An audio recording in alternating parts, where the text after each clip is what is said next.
They say smells carry memory.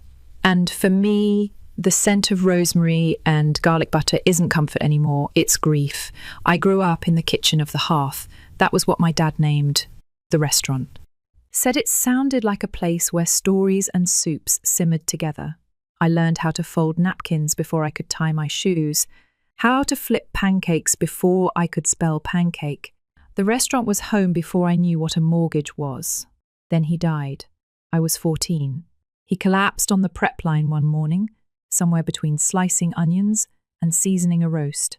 And after that, the laughter in the kitchen turned into silence. But I stayed. I showed up. I helped Mum, Karen, through everything. Took shifts after school. Balanced the books before bed. Kept the lights on and the sauces smooth. It was just her and me for a while. And that was enough. Until Rebecca came along. At first, she was all soft smiles and, "Oh, Claire, you're so grown up." She brought new energy, new linens, even new menu items. Mum glowed again. And I tried. I really did. I thought maybe if I showed her how much the hearth meant to me, she'd understand. But she didn't want to understand. She wanted to own. She started small, suggesting I take fewer shifts, that I focus on school, that I trust the grown-ups to handle things. But then came the bigger things. Dad's knife set vanished. His photo was taken down from the bar wall. The dishes he created were quietly replaced. And just like that, I started disappearing. Not physically, emotionally, spiritually. I was still there folding napkins, but I didn't belong anymore, not according to Rebecca. She brought her son, Eli, to live with us a year later. He was the kind of boy who always seemed to be in the way, but never got in trouble. Loud, entitled, allergic to humility. The kind who pressed all the wrong buttons and smiled when the room burned down. And somehow my mum, she started seeing them as her real family. The rest of us just worked there. That was the beginning of the end. I just didn't know how soon it would come. It was supposed to be family dinner, whatever that means, when your family's made of replacement parts and half smiles. Rebecca had this thing about mandatory meals, said it was good for cohesion, like we were a company merging instead of a family healing. So we sat, me, Mom, Rebecca, and Eli, at one of the front booths after closing. The scent of burned marinara still hung in the air. I was exhausted from a double shift, but I was there because I always showed up. Eli sat across from me, chewing with his mouth open like it was a threat. He glanced over at Rebecca, then dropped his fork. "I need to say something," he said, way too sweet, like honey covering poison. "Claire made me really uncomfortable earlier." I blinked. "What?" His eyes didn't even meet mine. In the walk-in cooler. She stood too close, said something weird. I don't know. It just felt wrong. My stomach dropped. It was a lie, a disgusting, calculated lie. What really happened? Eli had followed me into the cooler, said something about how it wouldn't be that weird since we weren't technically related. I'd shoved past him without a word, trying to keep my hands from shaking. And now he was flipping the script. Right here, in front of my mother, I looked at Mum, Karen. She didn't meet my eyes, just stared at the salt shaker like it had the answers. Rebecca, meanwhile, looked wounded, like she couldn't believe she'd let me breathe the same air as her golden boy. "Claire," she said, all faux disappointment and righteous fury, "he's just a teenager." "Why would you?" I stood up. My voice barely worked. "Are you seriously going to believe this?" I asked, eyes darting between them. "He's lying. You know me." Silence. Mum finally looked up. Her voice was paper thin. "Maybe it's time we all had space." That one sentence, soft, cowardly, cruel, cracked something inside me. Space? Space? I kept that restaurant alive. I was the one who stayed. Who sacrificed? Who honoured Dad when no one else did? And now I was being asked to leave because of them. I didn't scream. I didn't cry. I just turned, walked to the office, took my coat, grabbed the old photo of Dad from the drawer where Rebecca had stashed it away like a shameful secret. That night, I left the restaurant I'd called home for 18 years. And I swore I would never come back unless it was on my terms. Some places feel like memory keeps them warm, even when nobody else does. Aunt Lisa's apartment was like that. After I left the hearth, I called her. The one person Rebecca always called meddling. The one Mum quietly avoided. Aunt Lisa wasn't my dad's sister by blood. She was his best friend from culinary school. And the only one who ever treated me like I mattered when things got complicated. She picked me up in her old hatchback like she'd been waiting for the call. No questions. Just heat turned up, take-out boxes in the back seat, and silence soft enough to hold me. For the first few days, I barely spoke. I lived on microwave mac and cheese and tea that tasted like bark. I couldn't sleep, couldn't study, couldn't think without hearing Rebecca's voice, sickly sweet, dripping guilt, or seeing Mum's blank stare while I was being exiled like some kind of kitchen pariah. Aunt Lisa didn't pry. But on the fourth day, she called me into the dining room. "This was in your dad's files," she said, sliding a thick manila folder across the table. "I found it last night while looking for his old recipe notes." I blinked at it. "What is it?" "Something that should have been yours a long time ago." My fingers trembled as I opened the flap. Legal documents, official stamps, seals, signatures.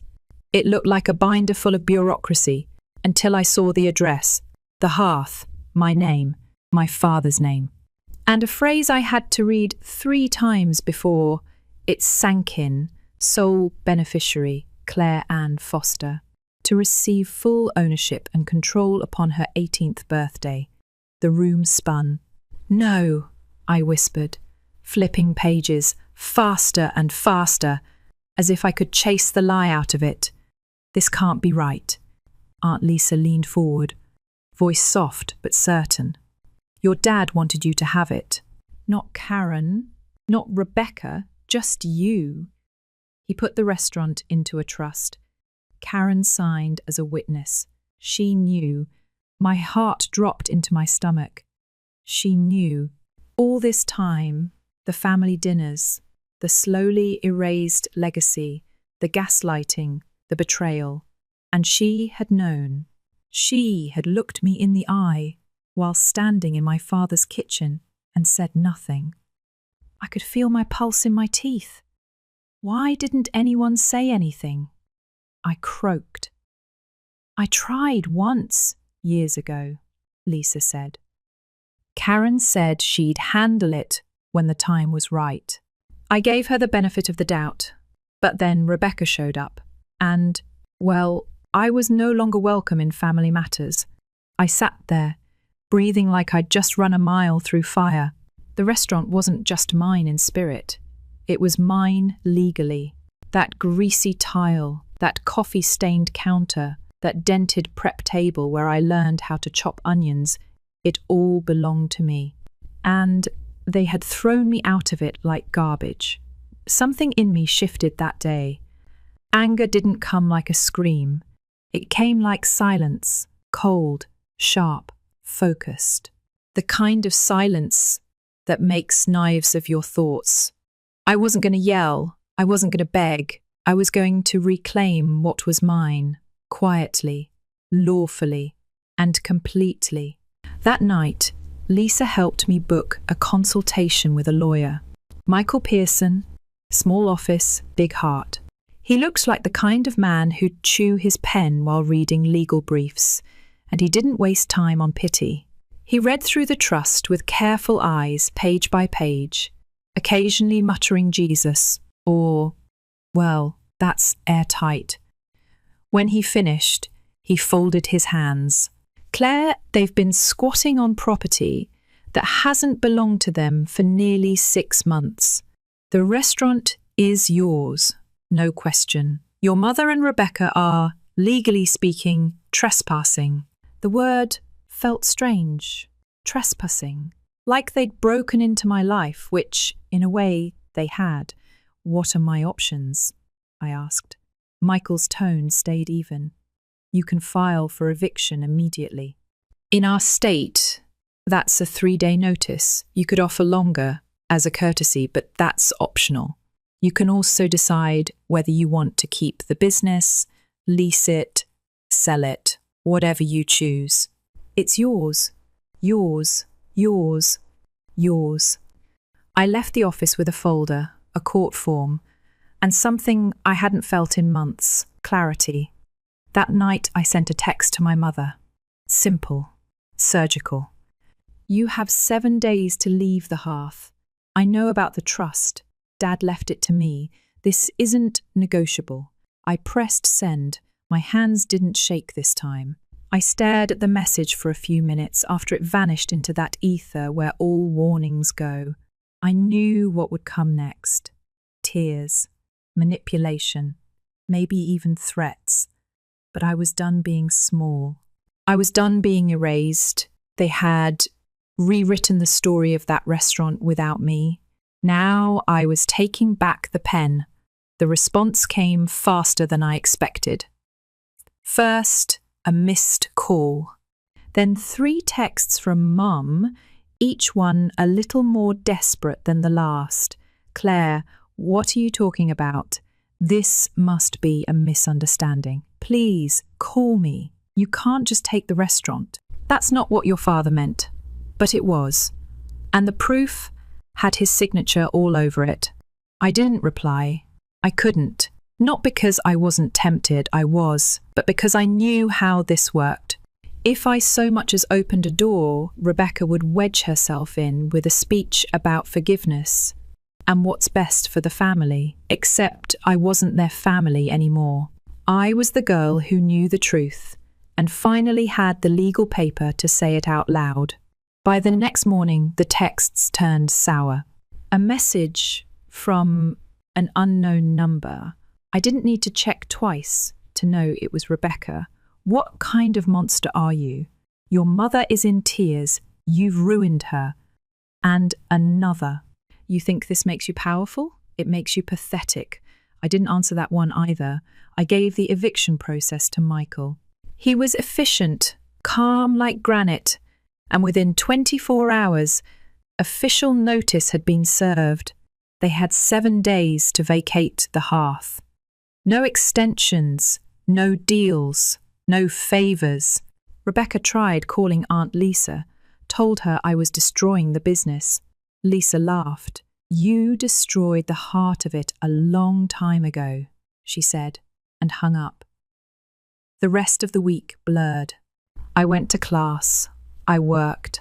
I walked around with my phone on silent, trying not to flinch every time it vibrated. I stopped checking Instagram because I couldn't handle the sympathy posts. Sometimes the people you love hurt you the most, Karen, probably. Family isn't about blood. It's about loyalty. Shared with a picture of Eli and a caption that read it was laughable. If it hadn't been so sad. But I stayed quiet. I didn't retaliate. I didn't post screenshots or rant online. I let them dig their own narrative deeper, let them bury themselves in their version of the truth, because the real one was coming, legally, undeniably. And then the day arrived. Michael called me that afternoon. They're out, he said. No fanfare. Locks are being changed now. You want to see the place? I didn't answer right away. My throat went dry. After everything, the years of grease and grief and ghost stories in that kitchen, I wasn't sure what I'd feel walking back in. But I went. I drove slowly, as if the town itself might warn me not to. Trees I used to count on the way to elementary school. The coffee shop where Dad taught me to order like a chef. short, clear, with confidence. When I pulled into the back lot of the Hearth, the sun was setting, that strange gold hour light that makes even broken things look beautiful. The front windows still had the fake autumn leaves Rebecca insisted on putting up in September, but the open sign was gone. Michael met me by the back door. They left most of the furniture, some files. No damage. Any messages? I asked. He shrugged. Just a half-burned receipt on the counter. Said, "Hope it was worth it." I smiled.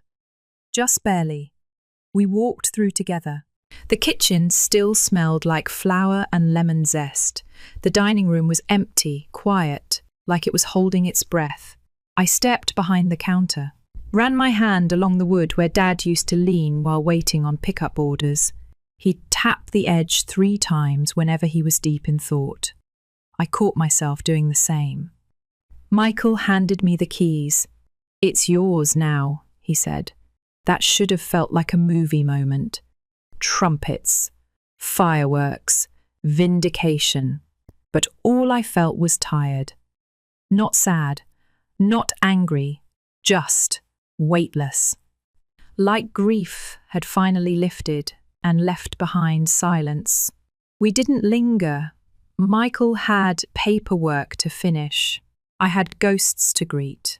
That night I walked through every inch of the building, not as a worker, not as a daughter, but as an owner. I found the drawer where Dad's old recipe cards used to be. It was empty, of course, but I still knew the handwriting, knew how the R in Rosemary always curled like a question mark. In the back hallway, I found a chipped frame they'd stuffed behind a mop bucket.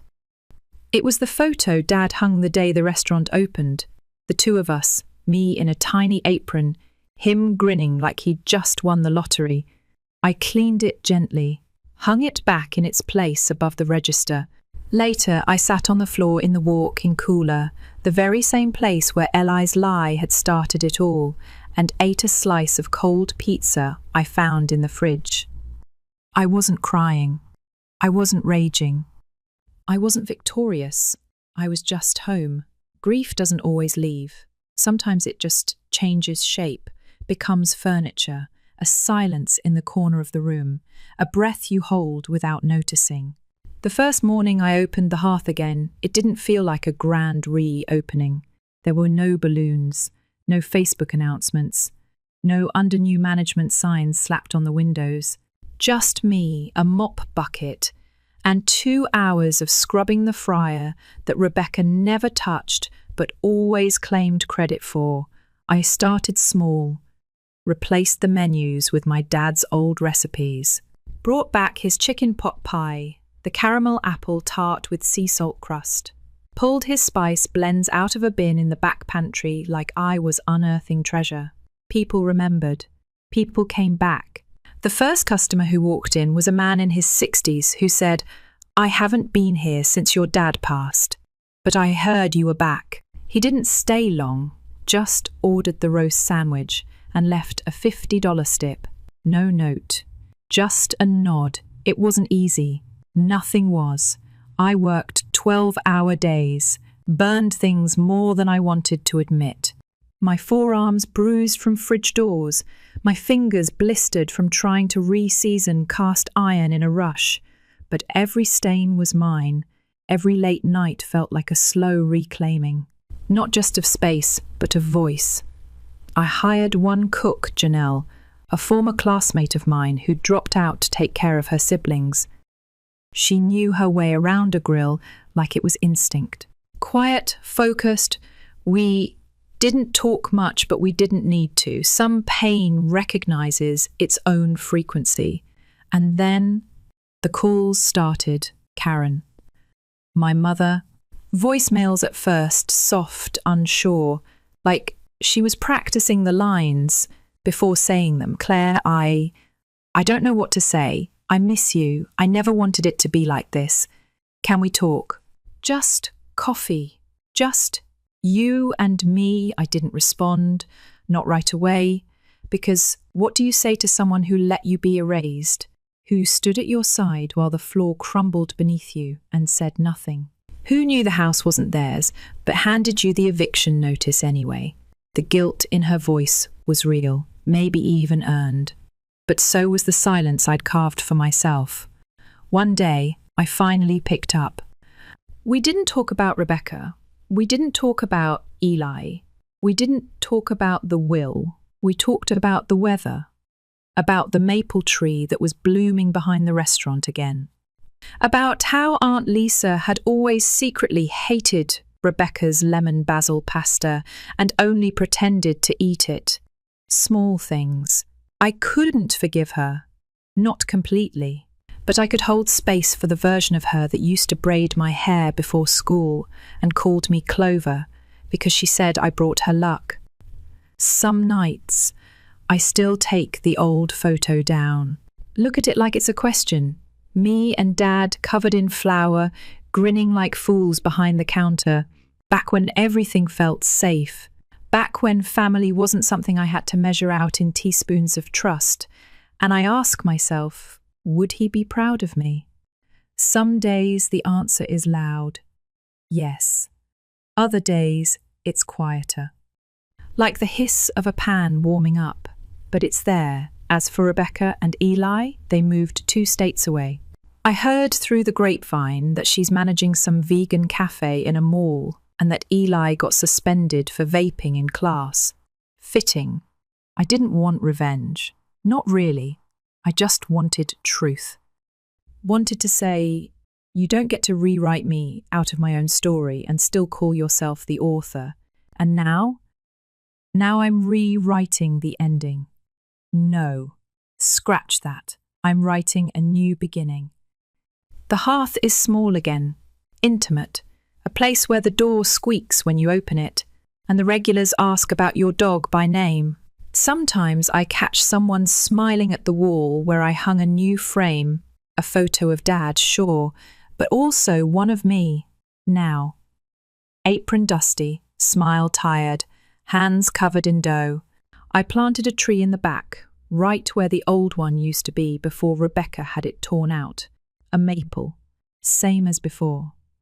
I don't know if it'll take, but I'm watering it every morning. Some days I talk to it like Dad can hear me. I tell him the fryer works again, that I brought back the cheddar biscuits, that his name is safe. And on the days I don't say anything, I just sit beside it. Let the sun warm my arms. Let the quiet remind me that I survived. I wasn't the broken one. I wasn't the mistake. I was the daughter he trusted with everything. And now, finally, it's mine. Story 2. They say, betrayal doesn't come from enemies. That was never more true than the night my marriage officially died quietly, without a sound, somewhere between her shower and my heartbreak. My name's Logan. I'm 34 now, but at the time of all this, I was 32 working as a regional director for a software sales firm. Hybrid role, some travel, some remote work, enough to keep things interesting. My wife, Eliza, 33, held a top-tier marketing position for a luxury lifestyle brand. Smart, stunning, ambitious. The kind of woman you walk into a room and instantly feel like you're watching someone out of your league. We met at a friend's rooftop BBQ 5 years ago. She laughed at one of my dumb jokes, and I never stood a chance after that. We were locked in pretty quickly. 18 months later, married. At first, it felt like a fairy tale. 2 people chasing big careers, carving out something that felt bold and grown up in the middle of a bustling city life. But if I had to pinpoint where things started to slide, I'd say around our 3rd anniversary. That's when Eliza's late nights started piling up. At first, it was occasional, then once a week, then 3. She'd shrug it off networking events, product launches, team happy hours. I didn't push. I was away sometimes too, but something about her tone shifted, sharper, defensive. Like I was accusing her when all I did was ask what time she'd be home. We weren't fighting all the time, just drifting. Sex faded from our lives, like background music slowly turned down until it's silent. I thought she was just exhausted. I thought a lot of things.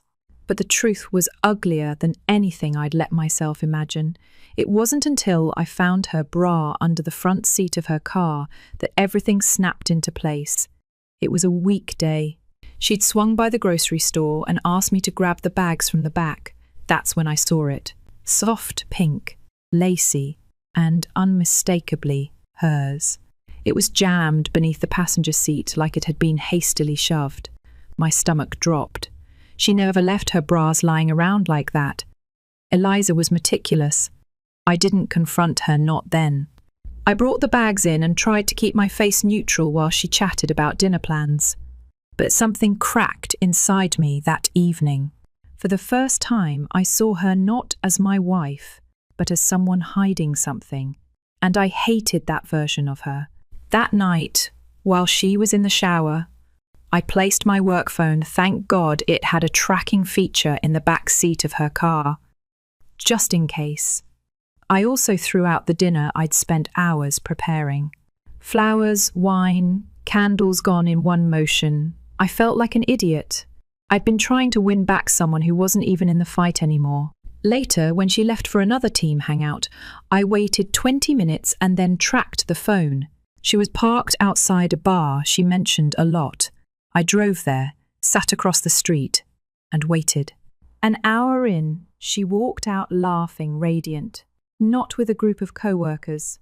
With one man, tall, polished, corporate. He touched her like he'd done it before. Kissed her like it wasn't the first time. I didn't rage. I didn't cry.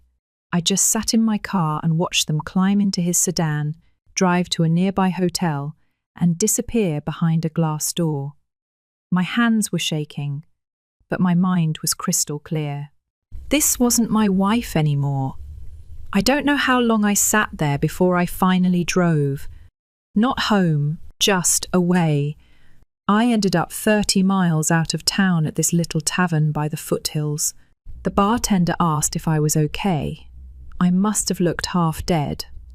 I tried to smile. Said something about just needing air. That's where I met Rye. A regular, it seemed. War-worn jeans and a weathered smile. He sat beside me and didn't push when I wasn't talkative. Eventually, I told him what happened. The words spilled out faster than I expected. He didn't give me the usual cliches. He just said, "You got two paths now. One makes you bitter. The other makes you better. You choose." I don't know why that hits so hard, but it did. Rye offered me something unexpected, but exactly what I needed. Said he had an old trailer parked on his land. Not glamorous, but livable. Told me I could crash there if I needed a place to get away, think, breathe. No pressure. It felt surreal, but I said I'd check it out. Back at home, I didn't mention the night. Just told Eliza I'd gone out with friends. She didn't pry. She never really asked much anymore, but something inside me had shifted. I started prepping for an exit, not just mentally, but physically. While she was at work, I began moving my essentials, clothes, gear, personal documents, into the trailer. Slowly, silently, Rye's place turned out to be better than I imagined. Set against a grove of scrub oaks, with a view of low mountains in the distance. The trailer, old but cozy. The kind of quiet you can't find in the city. Every time I returned to our apartment, it felt less like home. The last straw came when she mentioned a work trip. A weekend retreat with department heads.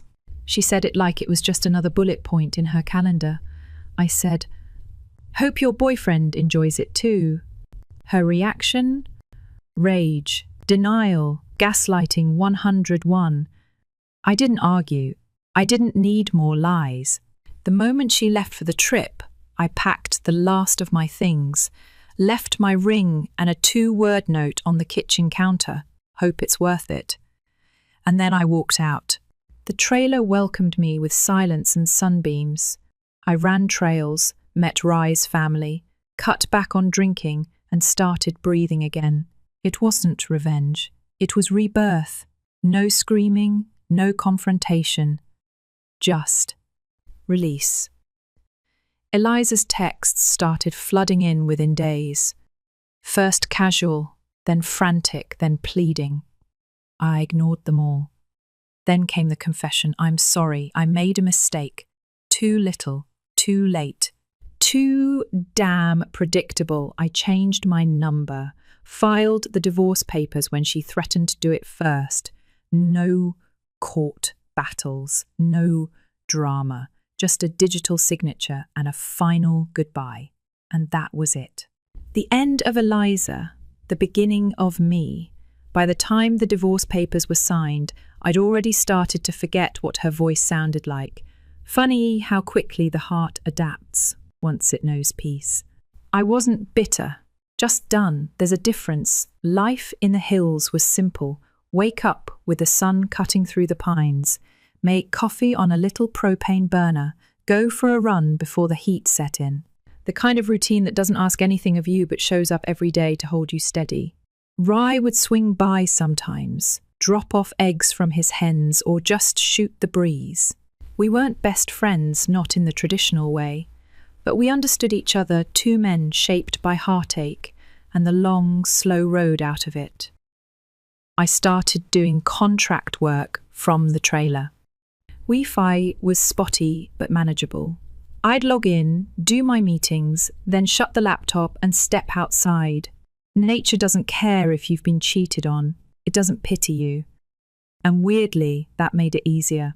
The trees don't whisper regrets. Eliza's messages dried up after the divorce went through. I blocked her on everything anyway. Not out of spite, but because I needed the space. She didn't get to occupy mental real estate anymore. That lease had expired. It was around that time, early fall, maybe when I met Lena. It started like one of those tiny life intersections you almost miss. I was running a trail just below the ridge when I saw a woman off to the side, hunched over, clearly frustrated. Flat tire. Tiny compact car. I slowed, offered help. She hesitated for a moment, understandable these days, but then nodded. I had a jack and the right lug wrench in the bed of my truck, so it didn't take long. She thanked me with this bright, honest smile, like the kind you don't see much anymore. No makeup, no show, just real. We crossed paths again a few days later. Same trail. She laughed and said I looked like a mountain man. I told her that's exactly what I was going for. Lena was in her late 20s, finishing up her master's in environmental science, lived in a cabin down the hill from mine, had 2 dogs, and baked a ridiculous amount of banana bread. We took walks. Talked about anything but our pasts. There was no pressure, just peace. She wasn't a rebound. She was a reflection of where I'd landed, emotionally steady, quiet. No need to prove anything. We weren't together, not officially, just orbiting. 2 people finding warmth without rushing toward a label. One day, I was in town picking up groceries when I saw her. Eliza. She was across the street, coming out of a cafe. I froze for a second. Thought about turning back into the store, but I was too late. She saw me. Logan, she called. I didn't move. She crossed the street like she had every right to, like time hadn't passed, like she hadn't shattered me and walked away clean. She looked different, not bad, just older, tired in a way that wasn't about age, more like soul weariness. She smiled cautiously. I've been looking for you, she said, as if that was a normal thing to say to the man you cheated on and ghosted for a year. I didn't offer a hug, didn't invite her to sit, but I didn't walk away either. Maybe I was curious. Maybe I wanted closure I hadn't asked for. We sat on a bench, She did most of the talking, said she left the company not long after I did, that the guy, her affair partner, had been engaged and his fiancée found out. He got demoted, transferred, karma doing what it does. Apparently, Eliza quit, couldn't take the whispers. Said she spiraled for a while. Therapy, alcohol, guilt, the usual redemption arc. She said she missed me, that she'd been hoping to find me, to talk, to maybe. I don't know. Try again. I looked at her and felt nothing, not hatred, not love, just distance, like staring at a familiar building in a city you no longer live in. You don't get to press reset on the damage you caused, I said. This isn't a movie, Eliza. There's no montage where we laugh, hold hands and forget, she cried. Real tears, maybe. I didn't reach out. I let her talk. I listened. Then I told her no. Soft but firm. She asked to come see where I lived. I refused. She asked if we could just have dinner sometime. I said maybe, which really meant never. She asked for my number. I gave her an email. Later that week, she emailed me. Said she was moving out of state. New job, new start. She thought maybe I could go with her. Remote work makes it easy, she wrote. I didn't answer. Lena and I sat by the fire pit one night a few days later. Stars overhead. Her dogs curled at our feet. I told her the story, not everything, just the gist. She didn't say much, just leaned her head on my shoulder and said, sometimes the people who break us are the same ones who teach us what we truly deserve. I nodded. For the first time in a long time, I believed it. There's something sacred about starting over, not with rage, not with revenge, just reclaiming your own damn life. I wasn't the man I used to be. And that was a good thing. The version of me that begged for affection? Gone. The guy who thought being quiet meant being strong. Retired. This new me? He hikes in the morning, sleeps with the windows open, drinks black coffee, and talks to the birds like they understand. And you know what? I think they do. There's a rhythm out here that city people don't hear anymore.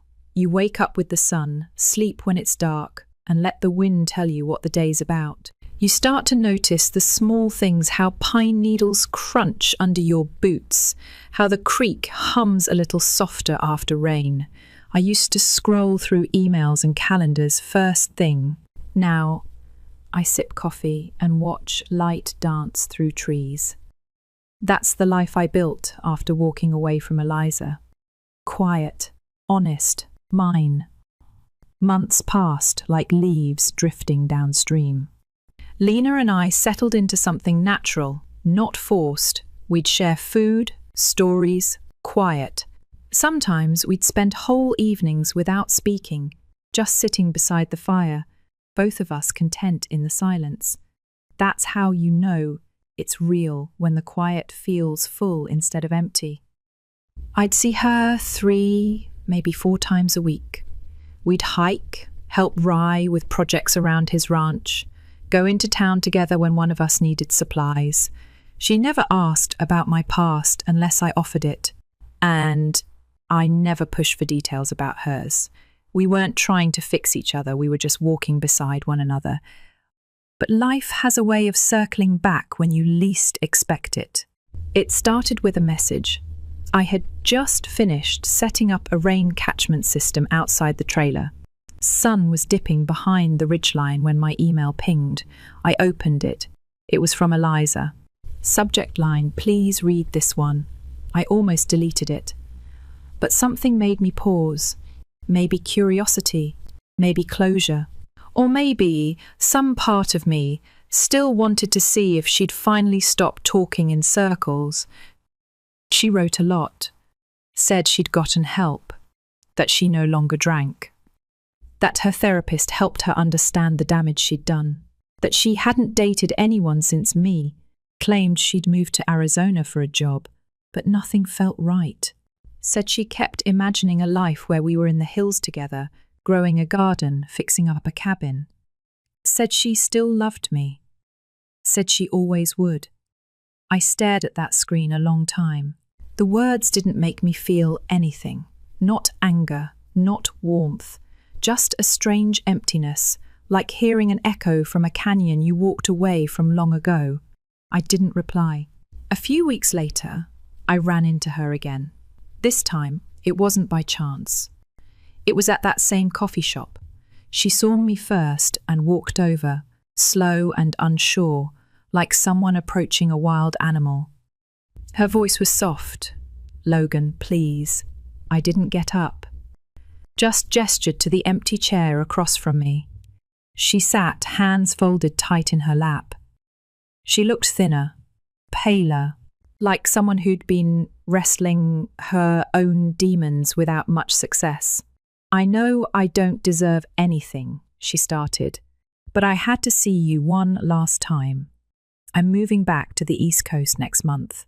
New job, clean slate." I nodded. Didn't ask why she came to find me again. I already knew. She reached into her bag, pulled out a small envelope and slid it across the table. Letters. Stuff I never had the courage to send. You can burn them if you want. I didn't touch the envelope. Just kept sipping my coffee. She sighed. "I didn't come here expecting anything. I just wanted to see you. Make peace. Say goodbye." I looked at her, and for the first time, I saw not the woman who'd broken me, but the version of her that had been breaking long before I ever noticed. Still, I said nothing, just gave her a small nod.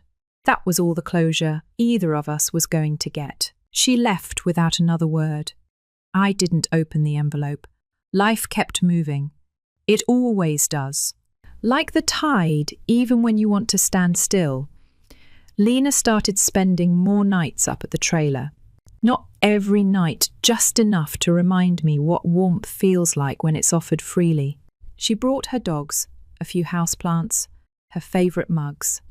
Never asked to move in, just made herself at home in little ways. We built a garden together, planted tomatoes, zucchini, herbs. She laughed when I struggled to tell the difference between thyme and oregano. I laughed when she tried to fix the gutter and nearly fell off the step ladder. We were messy and real and easy. One night, as we watched the stars stretch across the sky, she asked, "Do you miss her?" I didn't lie. "Not her. I miss who I thought she was." She nodded, like she understood. And I think she did. Winter came early that year. Cold rolled in fast and sharp. We stacked wood, sealed the windows, brought in the last of the tomatoes. I found myself waking up in the middle of the night sometimes, not from nightmares, but from the sheer stillness. Like my soul finally exhaled after holding its breath too long. I got an email from Eliza once more before the year ended. She said she was leaving the country. Work contract in New Zealand. Fresh start, she called it. I wished her well in my heart, but never wrote back. I didn't owe her closure. I'd already given it to myself. So here I am, still up in the hills, still waking up to birdsong and going to sleep with crickets, still sipping coffee by the fire with Lena, not because we're playing house, but because it feels right. I'm not angry anymore. I'm not heartbroken either, just whole. And if anyone reading this finds themselves staring at betrayal in the face, feeling like you'll never be okay again, I'll tell you this. You will. But don't look for healing in the person who broke you. Find it in quiet mornings, in good friends, in the sound of your own laugh returning, in the garden you plant with your bare hands, in the version of yourself that rises from the ashes without apology. Let them go. Let yourself grow. And when the wind finally feels like it's singing to you, not through you, you'll know. You came home. Story 3. Let me take you back to the moment I realized my marriage was on borrowed time. I was standing in our kitchen, my kitchen, really in a house I bought 2 years before I even met Marcus. It was a charming Victorian in the heart of Oak Ridge. the kind of place I used to fantasize about during med school rotations. The kids were finally down for their nap, the baby monitor humming softly beside the fruit bowl, and there it was, a manila envelope on the counter with property transfer documents inside. Marcus was standing across from me, looking entirely too relaxed for what he was asking. "It's just a technicality," he said, his voice dipping into that smooth, persuasive register he used when trying to sell me on anything from weekend getaways to budget stretches. "A smart move for tax reasons. We're building a life together, Mia. This makes sense." He reached out to squeeze my hand. I didn't return it. "My name is Mia Harper. I'm 37 years old, a trauma surgeon at Street Luke's. I bought this house when I was still running on ramen noodles and caffeine, saving every penny from residency to finally claim something as mine. And now here was Marcus, my husband of 4 years, suggesting I hand it over like it was a joint purchase. Except it wasn't. And deep down, I think he knew I knew that. I tried to keep my tone even. "This house, it's not just a building. It's my anchor. I bought it before we even met." Marcus's jaw flexed just slightly. "You really don't trust me, do you?" I didn't answer. Because trust wasn't the issue. Instinct was. And mine had been sounding alarms for weeks. Marcus had been acting strange, spending more hours at work, glued to his phone, suddenly getting back into the gym after years of skipping it. Little things. Things that, on their own, seemed normal. But together, they painted a picture I wasn't ready to hang on the wall just yet. That night, after he went to bed, I stayed downstairs in the dim glow of the kitchen lights. I stared at those documents until my eyes blurred. Then I texted someone I hadn't reached out to in years, Mel, a friend from med school turned real estate attorney. "Can I call you tomorrow?" I typed. "It's about a house. And maybe a divorce," she replied within minutes.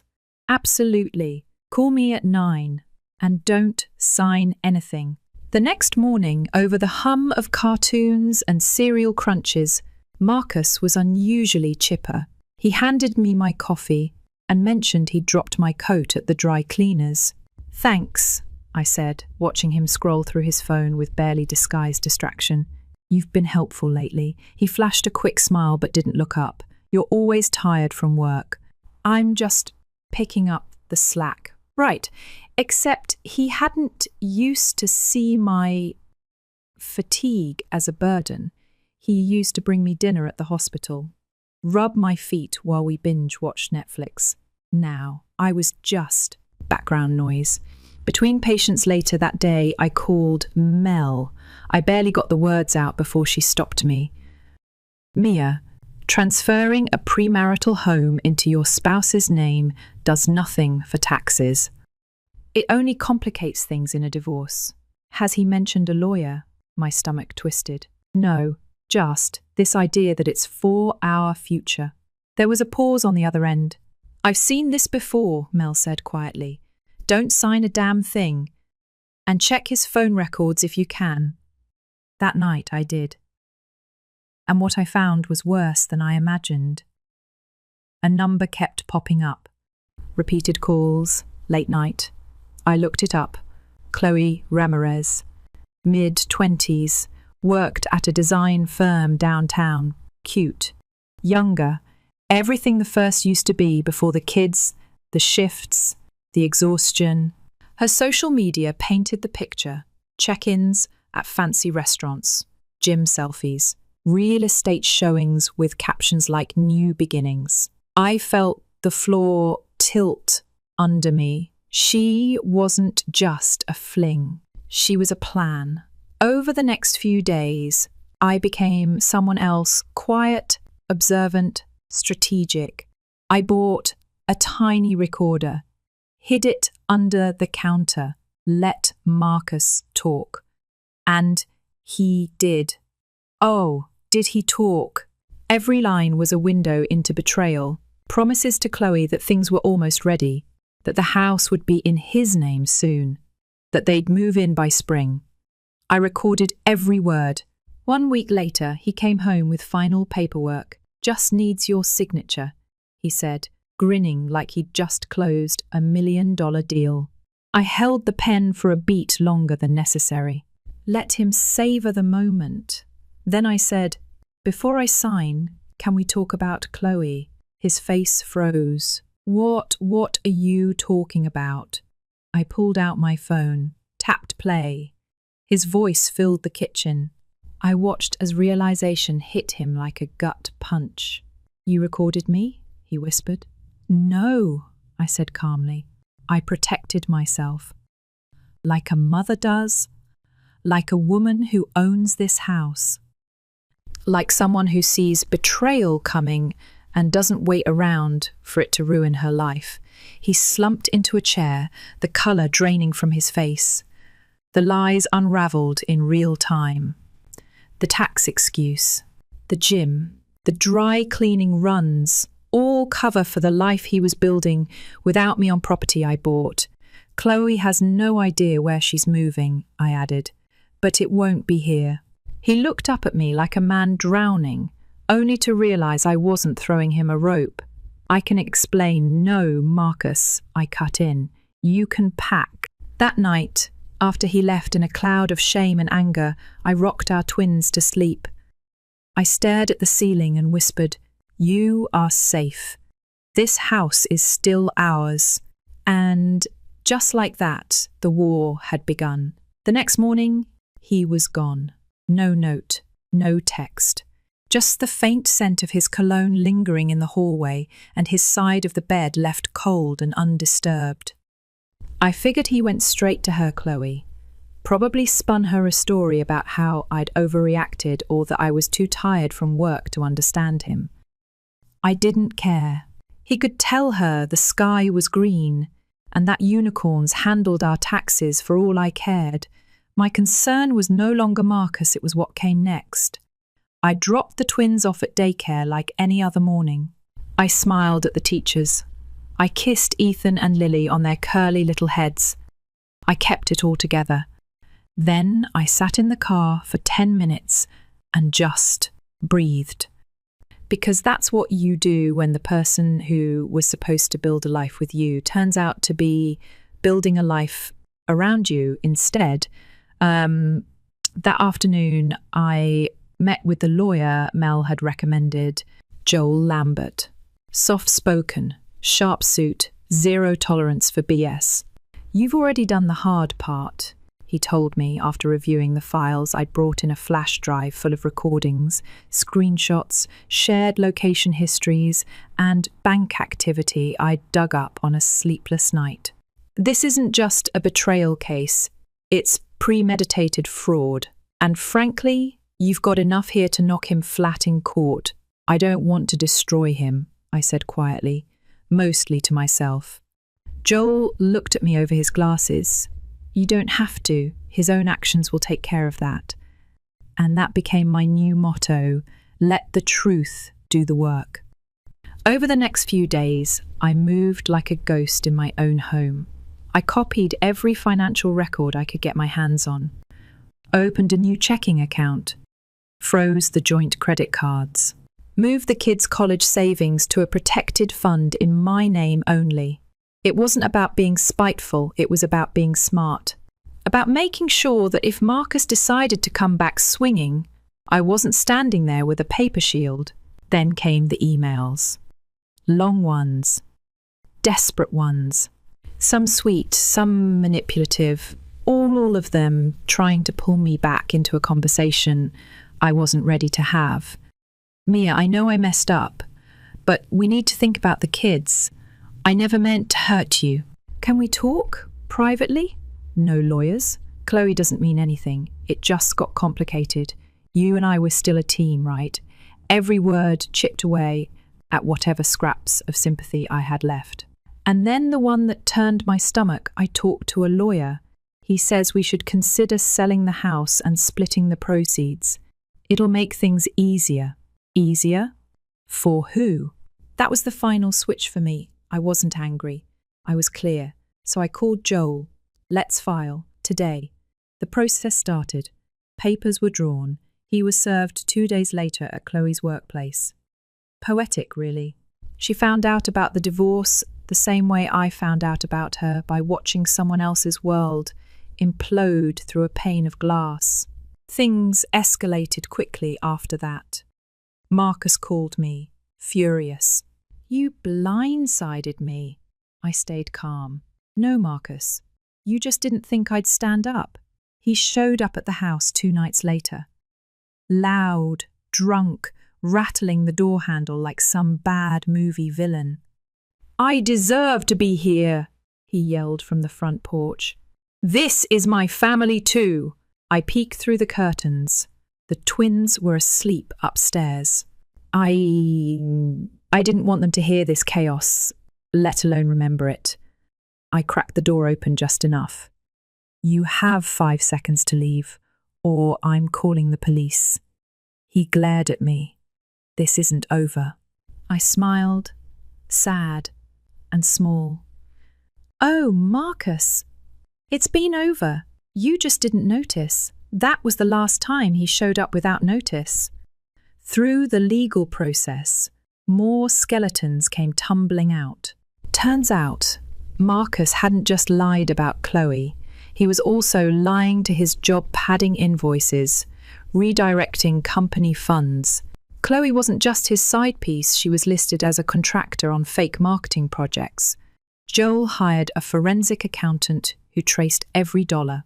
The man had been stealing from both his family and his firm. When the company found out, they didn't waste time. They filed charges. The moment he was arrested, he stopped pretending to be the victim and started playing the martyr. He called me from jail. I didn't answer, he texted. I didn't reply. He sent a handwritten letter. I read it once, then shredded it. Because this wasn't about revenge, it was about peace. Mine. And the kids. I started fixing the house again, patching walls he never bothered to touch, repainting the nursery in soft greens and blues, putting up the climbing dome in the backyard that I'd always said I'd get to someday. Someday was now. My kids were giggling again. I was breathing again. Mel came by one evening with wine and a triumphant smirk. "You heard?" I nodded. 3 counts of corporate fraud, potential jail time. Chloe bailed. We clinked glasses. "She's dating some real estate guy now," she added. "Let's hope he has better taste in contracts." The final hearing came and went. Marcus agreed to supervised visits, likely to avoid the deeper financial clause of the court. He gave up any claim to the house. Not that he had one to begin with, but now it was in writing. Ironclad. Untouchable. The day the decree came through, I stood on the front porch with my coffee, watching the sunrise filter through the maple trees. And for the first time in a long time, I wasn't waiting for the other shoe to drop. By the time spring rolled in, the chaos had settled like dust after a storm. Quiet, slow, still. The kids were sleeping better. Me too, if I'm honest. The nightmares of Marcus showing up, yelling on the porch, dragging his suitcase in like nothing had happened, those stopped. I wasn't bracing for the next lie anymore. I was planting tomatoes in the yard, repainting the porch swing, taking back the life he tried to sneak out from under me. People always ask if I feel bitter. I don't. I feel restored. I remember sitting on the porch one evening, sipping lukewarm tea while Ethan and Lily chased bubbles in the yard. Lily screamed laughing when one popped right on her nose. That sound, it cracked something open in me. Not pain, not grief. Something cleaner. Relief. I'd spent so long trying to hold our family together, twisting myself into knots to cover for Marcus. Explain him, defend him. Meanwhile, he was preparing a life that didn't include us. Funny how quiet betrayal can be. It doesn't always kick the door down. Sometimes it tiptoes in, dressed as tax advice. But the truth, he didn't break me. He showed me what needed breaking. Since the divorce finalized, things moved fast. Marcus pled out on the fraud charges, didn't even try to fight it. He lost his job, his license, and what little credibility he had left. Chloe dipped the moment the headlines hit. I didn't dance on his downfall. I didn't gloat. I just packed lunches, kissed scrapes, clocked into my shifts, and kept the lights on. That's the thing people forget about women like me we endure. Not because we're martyrs, but because we know what matters. Our babies, our peace, our home. And speaking of the house, it's never felt more like mine. I finally finished the side garden I'd always dreamed of. The one Marcus said would be too much maintenance. It's not. Not when you love the soil you're digging in. I even refinanced. Got a better rate, lower payments. Every month, that little automatic draft hits my account, and I smile. Because I'm not just paying off a mortgage, I'm paying back the woman I used to be. The one who clawed her way through med school. The one who bought this house before she had a husband, before she had twins, before she had scars. And as for the twins, they're okay. Better than okay. They've adapted fast. Kids do that when there's stability, love, structure. They see their dad twice a month now, supervised, quiet, distant. They don't ask questions.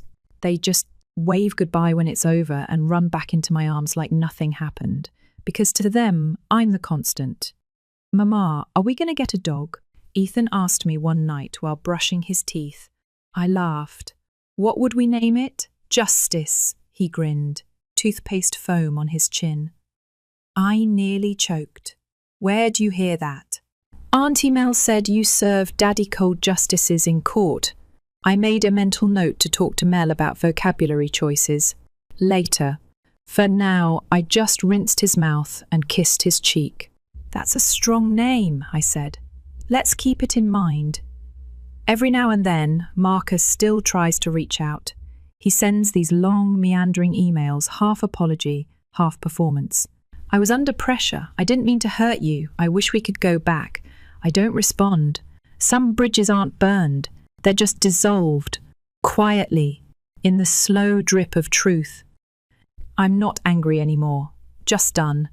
Last week, Mel and I took the kids to a little cabin in the hills. Just us.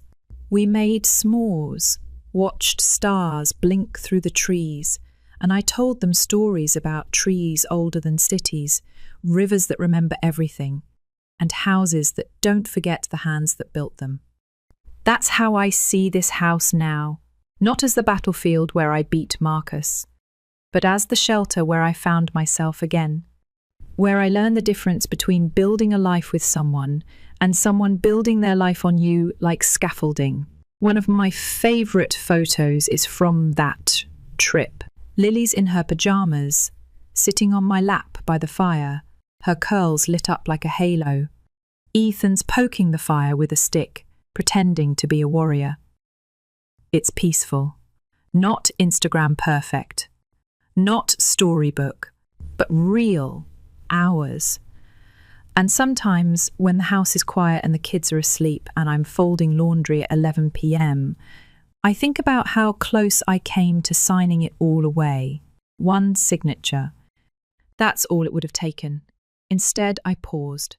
I listened to the voice that said, wait, the one that sounded a lot like my grandmother used to when she warned me, don't trade shelter for silence, child. Both cost something. She was right.